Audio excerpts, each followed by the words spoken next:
Welcome to the Indian ESG Network Talking Series. The objective of the platform is to get experts and professionals from various backgrounds to share their experiences, knowledge, challenges on ESG implementation, which can help others on the journey towards sustainability. Today, we welcome Mr. Mayank Tomar, who is a part of the ESG team of Zydus Life Sciences Limited in Ahmedabad, which is a listed company and an Indian multinational pharmaceutical company headquartered in Ahmedabad. Prior to this, he was the lead sustainability in Adani Transmission Limited. He has more than 14 years of experience and has been instrumental in driving environment initiatives like zero waste to landfill, single-use plastic-free, and net water neutrality, which are some of the key sustainability projects. We look forward to great insights from Mr. Mayank on ESG implementation with his vast experience. So Mayank, since you've been associated with implementing ESG in the last few years, what has been your experience and understanding on ESG, if you could share with us? And how has it changed within an organization? Yeah, first of all, thank you, Punita, and the entire Indian ESG network for providing me this opportunity for a talk series. And coming to the topic on ESG, what is my experience? Well, nowadays, if we are working in the field of or ecosystem of ESG, then it is definitely being a more knowledgeable and dynamic experience. Over a period of time, earlier corporates used to focus on environment and energy in its separate silos. So environment used to have their own initiatives and drives. They have their own things to do. Similarly, for energy, we have Energy Conservation Act 2001. So the energy was driving some another way. Engineering team used to drive all the energy things. But the over a period of time, how ESG has evolved, this energy environment has come under the single bucket of ESG, and that has not only been limited to the corporate offices. It has been percolated down to the we can say shop floors or plant level. Nowadays, the good corporates are having the culture of plant people are talking in the manner that these initiatives or these performances will actually help us in getting a good ESG scores or having a good ESG performances. So now corporates have started changing their culture to a single topic. Earlier it was a more of a single topic. Now they have a bigger umbrella of ESG. So gradually the changes has started happening, and it is more of a top driven approach. Since the top people have started feeling the seriousness of ESG, it is now getting percolated to mid manager levels and down the levels. So things have changed even in social topics.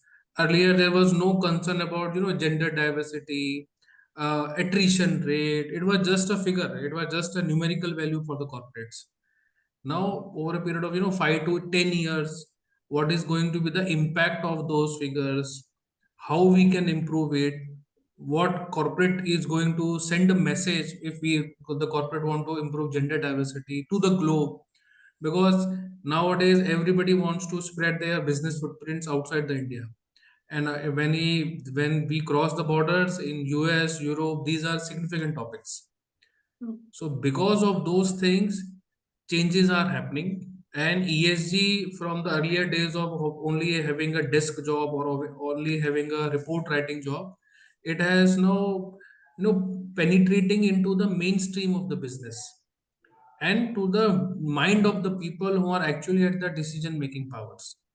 So this is how I feel, or ESG has evolved itself because of the external pressure or maybe some regulations. But now it is in a right track and it is on the one of the aggressive manner. So rightly said that earlier we did a lot of compliances around EHS on factories. I mean, there were loads of compliances companies were doing. But Yes. now with social and governance also coming in and also E becoming a much larger topic, it's more sustainability. I think Yes. that's where everybody is rethinking and trying to change the strategy or bring more initiatives. Exactly, because social and governance is something, a subject which will not change overnight. Even at times it will take to have some good amount of changes, and it will take a time of 2 to 3 years. Right. Because we want to have a gender diversity improvement, a board governance improvement, so it will not happen in 2 or 3 months. There's a long process to make it happen. Mm. Now, when come to environment, energy, or the environment footprint, these are something internal controls where a corporate can take a target and the corporate can see improvement within a period of 2 to 3 months. Mm. And when I say improvement in environmental performance, I will not say only because of you purchasing a technology or implementing in your own house. There are many disciplinary actions. I term it as environment discipline or energy discipline. By taking these two steps, a company or organization can have significant impact on the environment footprint. And the same we have seen during the COVID times, because there was no business, there was fixed cost of the energy or environment. The company has to bear that. So I'm sure all the companies, I was part of one of the big automobile company in COVID era. So we have seen ground steps where we have reduced huge amount of fixed cost in terms of energy. And that was strictly because of the administrative control or energy discipline measures. So I because nowadays the internal controls which a company can take, obviously they are taking it. But let us understand by the nature of country we have, social and governance will take time to reach to that level which is required. But yes, things are changing. People and organizations are getting serious to it. And I'm sure in next few years we will have a much more better picture in social and governance. Great. So, do you feel that with all these changes happening and the demands which are coming towards an organization, even value chain partners, what is the kind of teams that you are setting up to? Because you've been part of Adani Group, now you're currently with Zydus. These are big listed organizations. So, what kind of team structures work, and what is the support and the structures that you have changed internally? Uh, I'll start my journey just before Adani. I was with Tata Motors. I was part of the Tata Group, and they have their sustainability teams, sustainability team, the corporate office. But the manner, the demand of sustainability or ESG has increased. The team size has increased. In Adani, it was a huge team because of various factors of the business requirements and the seriousness of on ESG by the Adani Group. Now, because of the multiple requirements, now it is, as you just mentioned, value chain has become one of the foremost requirement because of the BRSR regulation it has come. So the team sizes have increased. Even the team does not only mean the core sustainability or ESG team. There is a dedicated single point of contact in the supply chain team members who will directly contact with the value chain partners. That particular single point of contact will be trained enough, will be given enough knowledge about ESG requirements so that he can speak the same language at the same tone as other compared to the core ESG team, so that we are actually increasing our resources. Because what we believe it, not only my company or the big corporate listed companies, the two or three central persons of the ESG team cannot drive the entire ESG program on its own. It has to be driven by functional teams who are actually sitting or working on the ground. So value chain or supply chain programs has to be driven by, or led it by the functional teams. Obviously, the central ESG team will be a guiding force. They will actually guide. They will actually share the guidelines how things will be done. So the team size has increased. Now there are functional SPOCs for all these areas. Let it be HR, let it be R&D, let it be GDSO. In my company, it is called GDSO. Normally, it is called supply chain management. Okay.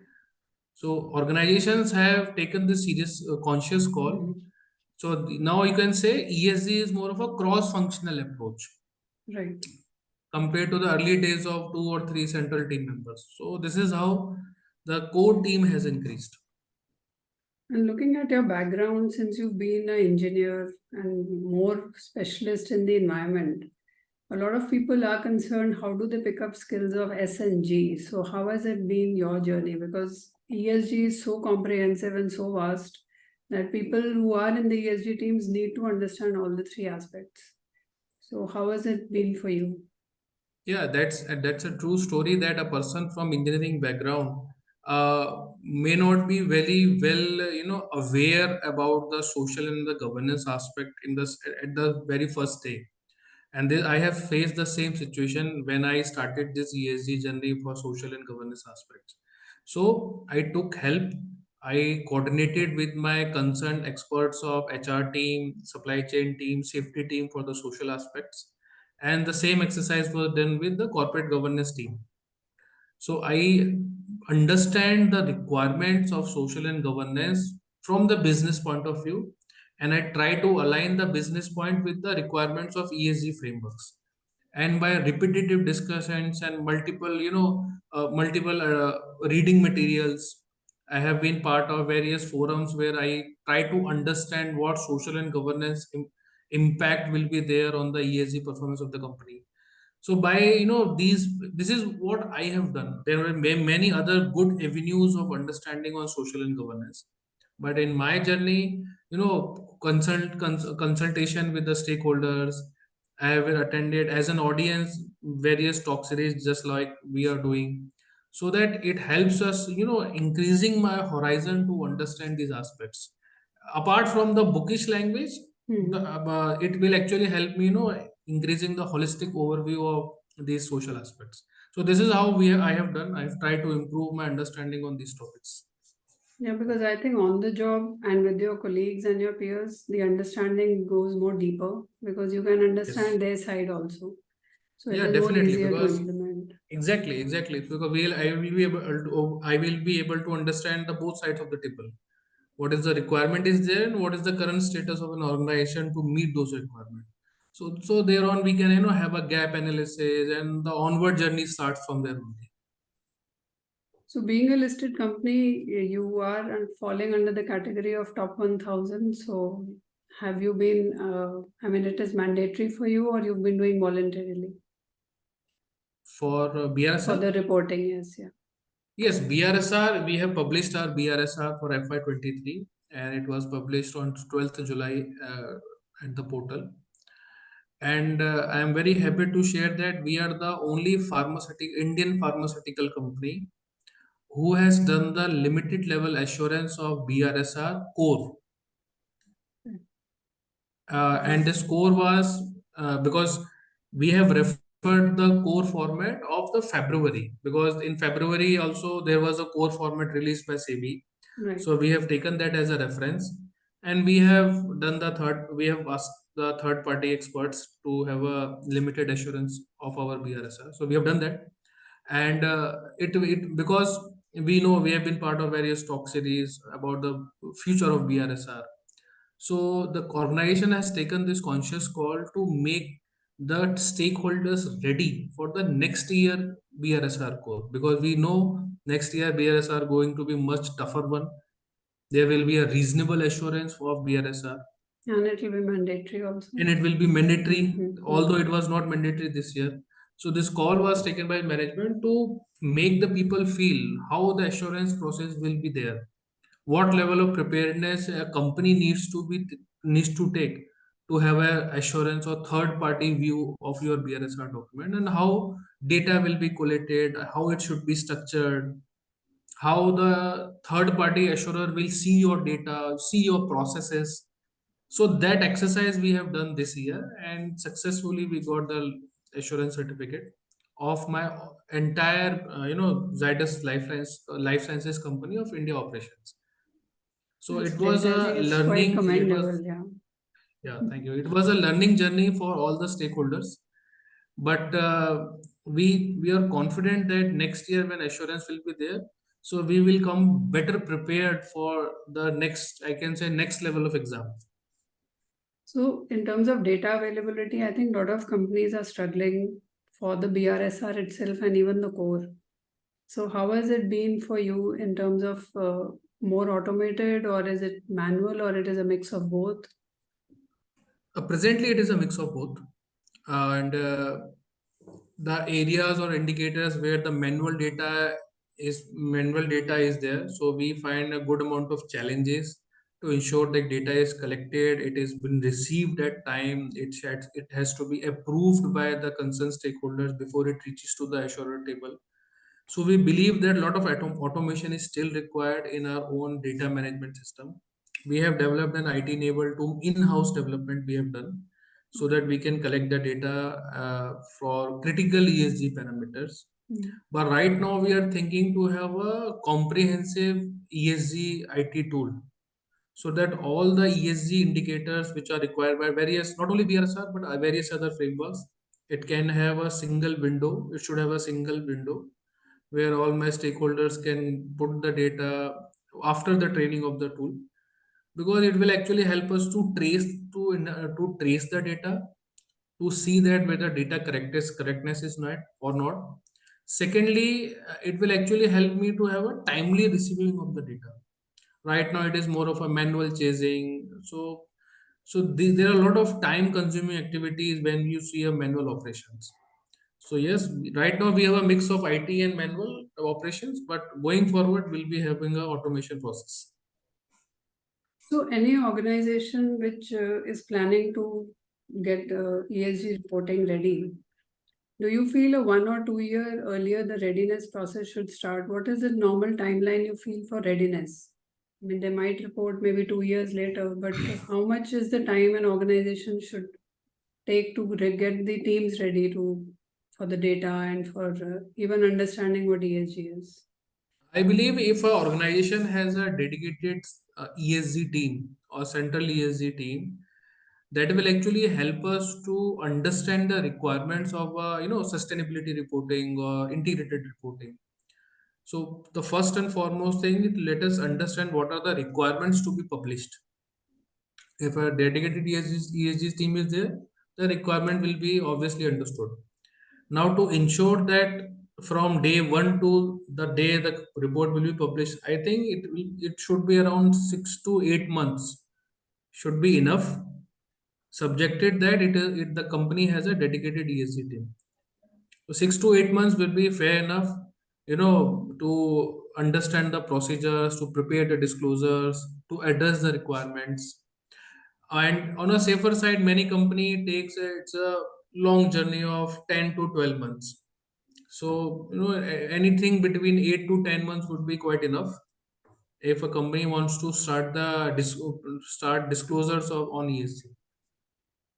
But as you said, you've reported under 5 frameworks. So it Yes. must have been a great challenge to align because all the frameworks are talking differently. You take TCFD, TNFD, CDP, they all are somewhere aligned, but to a great extent still being aligned.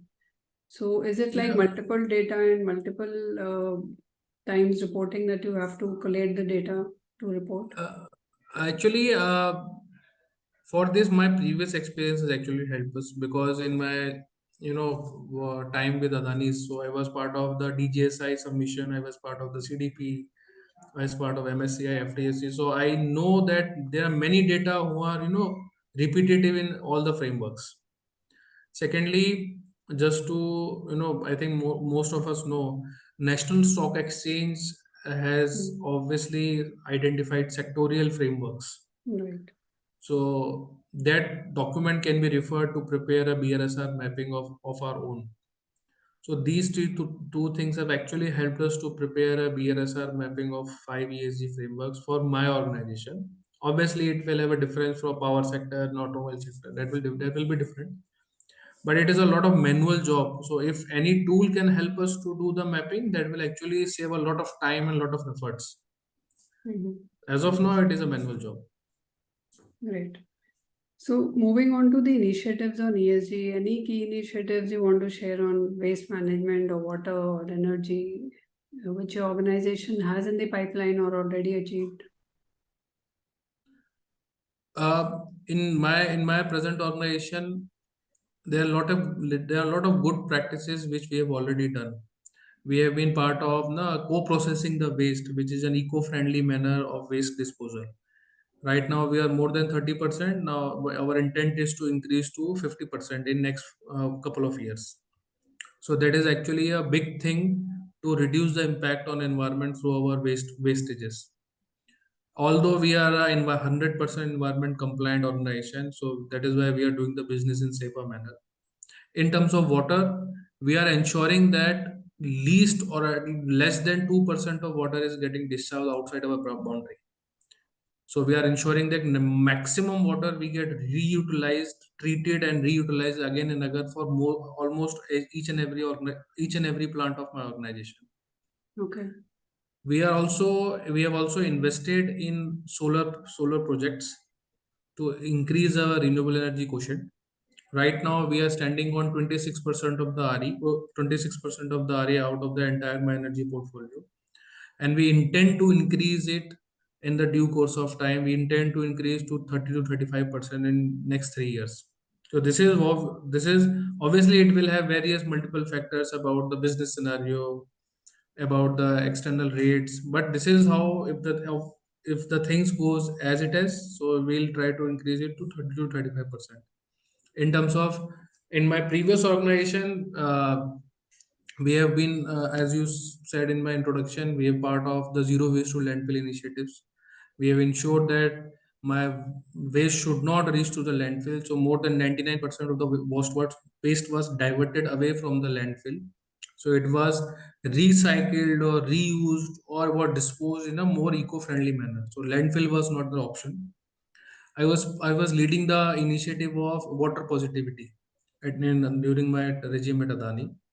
So Adani Transmission business was certified with the water positivity certificate. So we have a third party assessment, third party experts over there who actually assess our own consumption and what and the quantum of water we have recharged by our own initiatives. So they come out some formula, and based on that we were judged with the water positive. And there are many commitments in sustainable financing. There are many KPI which were taken in by Adani Distribution Mumbai. It was increasing the renewable energy by 60% or 80% in next 5 to 10 years. So this is how corporates are actually working to reduce their environmental impact. Nowadays there are many, that all these things are become business level feasible also. Earlier, solar energy purchasing solar energy was costing 12 to 13 rupees per unit. Now the cost has come down to 4 to 5 rupees depending upon the volume you are taking. So that is why it has now become more viable to do for the corporates. And also it is actually making the corporate serious about the environmental GHG emissions, and nothing less than that, it is actually improving the brand image. So the company can actually say that we are that much percentage of the green. People are actually claiming to become carbon neutral or net zero. So these are the big terms which globally people are saying, and it has become very famous nowadays. We can say there are many various national and international forums. People are using these terms. So in land, in water, in waste, these are the few big ticket items which we have already done, and we intend to deploy all these initiatives across not only Zydus Life Sciences Limited, but also the intent is to deploy across entire Zydus group. Okay. So it will be like at a group level, you're planning the similar initiatives to Yes, achieve. by taking the learnings and by taking the successes from one company to Absolutely. another company, we will move on gradually. And I think many organizations are creating that ESG at a group level. It's like a group team which is managing across the board, because similar initiatives and you can leverage a lot across the group as well. Yeah, nowadays most of the company have dedicated ESG committees at a board level, and in that committee they are board of directors or independent directors who are actually ESG experts who have past experience on environment, social, or governance topics. So they can actually guide the company about the continuous improvement in ESG journey.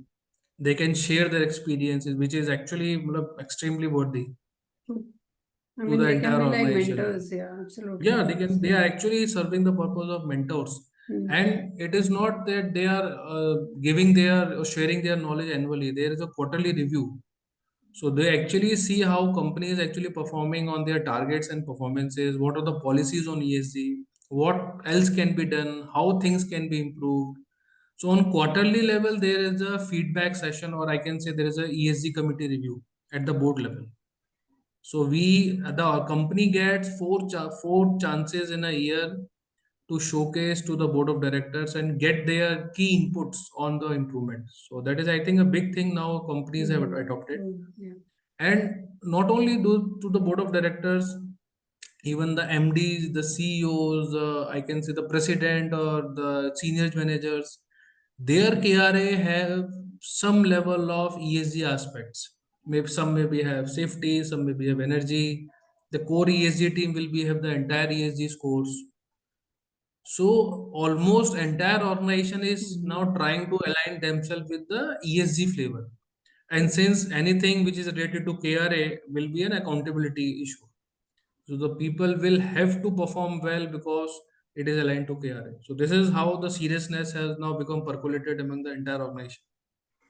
Yeah, because ESG has touch points across each organization. I think any department can contribute towards sustainability by Yes, taking definitely. projects which are environment friendly. So I think if the KRAs are distributed across departments, it is actually enhancing the journey for the organization. Correct, and it actually gives the flexibility of reviewing the performance. Otherwise, it is very difficult to assess whether the person has done the required job or not. If it is part of care, it is easy to review. So, so this is like in terms of the positives that we are seeing, but what about the challenges? Because I'm sure we've been through the challenges also, and starting from the top management down till implementation till reporting, there must be a lot of challenges you've been facing. So any key things you would like to share and your learnings? Challenges is first to make the people understand that why this is required, because in India still the concept is that if we are legally compliant, if we are fulfilling all the compliances, why we need to do this, how this is going to help us. So it is more of a aware, making the people aware about the requirement, aware the impact of ESG on the business scenario of the company and the futuristic approach of the company. So obviously I said it in one sentence, but to make it happen, it takes a lot of time. It takes a lot of time, and it starts from the top management, from the MD level. So I'm sure a company will at least take 2 to 3 months to have a good level of awareness sessions or capability building sessions, so that their human resources or their people are ready to respond to these requirements. Obviously, I know if a boss will say, the company, the people will respond, but the manner of response or the manner of disclosure will differ.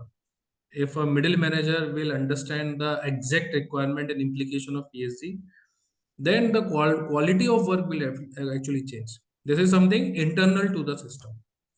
It is related to the employees only. Now, coming to the outside the boundary of organization, which we say is a supply chain ecosystem, that is still a very challenging, ecosystem to all the companies, I'm sure. Yeah. I cannot say about the automobile company, because nowadays I think automobile companies are preparing their plants along with the vendor part. So it is easy to approach their vendors and easy to control, easy to review the operations of vendors. But in pharma industry, the things are very difficult and very complex. For tier 1 suppliers or for tier 2 suppliers, identification, making them significant, that is a challenge. Secondly, to approach them on these aspects and to make them understand that these are actually required for future business. All presently, obviously, we are doing the business in a very good manner, but to ensure the continuity of the business in the same good feeling manner, this is ESG requirement. सो वो एक बहुत बड़ा challenge रहेगा, अभी भी है. I should say it is still there, and we are facing these challenges, and we are ensuring that most of the vendors and most of the employees should be interacting regularly. It should not be an annual affair that there is a vendor meet, we go and aware the people. No, it is not going to happen. It has to be KRA binded, it has to be monthly, even if the frequency can be fortnightly, because I know this will take a period of, for suppliers, it will take a period of 6 to 7 months Mm. to ensure that data should be prepared in such a manner that Zydus as a parent company can take some decision or can take some message out of the data. Because right now, the data are not in such a manner. We are not sure whether data is correct or not. So, and people are getting change at the supplier end also. New people are coming. Then we have to again go and train them. Supply chain is obviously is going to be a challenge. But I think there are many people, there are many agencies who have come in the market who do supply chain assessment for us, and they share Okay. the report, and based on that we can take some decisions. Okay. But supply chain is still in a red zone, I must say, and there are a lot of work to be done for supply chain awareness and engagement, because I believe that improvement in supply chain is a very long task to. The first task is to engage them with our requirements, because engagement is still a very big challenge. Automation will help to some extent, Mm. then maybe some consultants or external experts will help to some extent, but this will take time. It will not happen in even 2 to 3 months.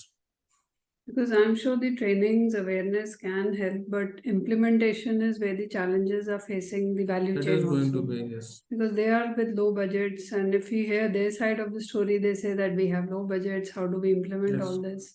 And it's a lot of data points which are required from their side. Big corporates has to come out with some good solutions, out of the box solutions, in the manner that they may be required to support them in the budgetary manner. If the suppliers want to improve their carbon footprint or safety performance, they will require budget for it. Oh, The big corporates may be asked to help them on a budgetary front oh, oh. so that their supply chain gets improved. Nobody knows that such time may come, Mhm. because on for business relations or for business requirement, such type of exercises have happened in the past.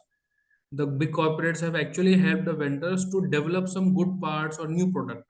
Mhm. So, and why Okay. can't for ESG? Mhm. They can obviously go for technical handholding or budgetary support to have good technologies at the supply chain end, so that they can give the product to the parent company at the low carbon footprint or more safer manner. The safety incident should get reduced. So these things will be facing challenge for implementation. I think that will take some time because right now we are sitting with top 1,000 companies by 24. Yes, Gradually, more listed companies will come. So the pressure is going to the MSMEs, the value chain partners, to yes, implement or definitely. to start the readiness at least or the discussions with the corporates. So I think that process is starting, but they are also facing many challenges on how Yes, to definitely. implement and the cost side and the budgets. Correct. That is a seeming challenge. Great. So, any other piece of advice you would like to share with sustainability enthusiasts? Because you are also into sustainability now, and since many years you've been contributing in this space. So, any piece of advice you would like to share with the audience? I would just like to say to the people who are directly in the field of ESG or sustainability or want to work for sustainability, that please take this concept as a futuristic approach. This is something which will be needed for company to sustain, for human being to sustain. It is not for it is not a desk job to prepare a annual report, because annual report is being published for many years. Still we are suffering. Oh, So please take it with your conscious efforts to make the future sustainable and make the companies to be sustainable. Then only the human being will survive, otherwise we will be facing a lot of issues. yeah, because somewhere we are working with a mindset that we are trying to save the earth. But I always feel that the fact that we can use the earth is a privilege. So it's Yes, nature which is saving us. We are not saving nature. exactly, And the exactly. sooner So we realize this, I think the whole mindset will shift towards yes, sustainability. and it is high time that we should start changing our mindsets. So, but I think that's where the challenge is how to do it because Yes, it requires a implementation lot is of, always a big challenge. yeah, Yes, true, true. correct. So thanks a lot. I think it was great advice, and I'm sure your inputs will help a lot of people. And if we get questions from others, we'll surely share with you. And Sure. in your specific sector, if we feel that more queries or people need support, we'll continue to be in touch and look forward to Sure. more discussions. So thanks a lot for your valuable time, great insights, and we hope to keep connecting soon. Sure. My pleasure, Mayank, Punita. Thank thank you you, for and providing thank the you, opportunity. Thank you. and thanks a lot to your organization for sharing all this with us, and we look forward to learning more. Thank you. Sure. Thank you. Thanks a Thank lot. you. Have a good day. Bye.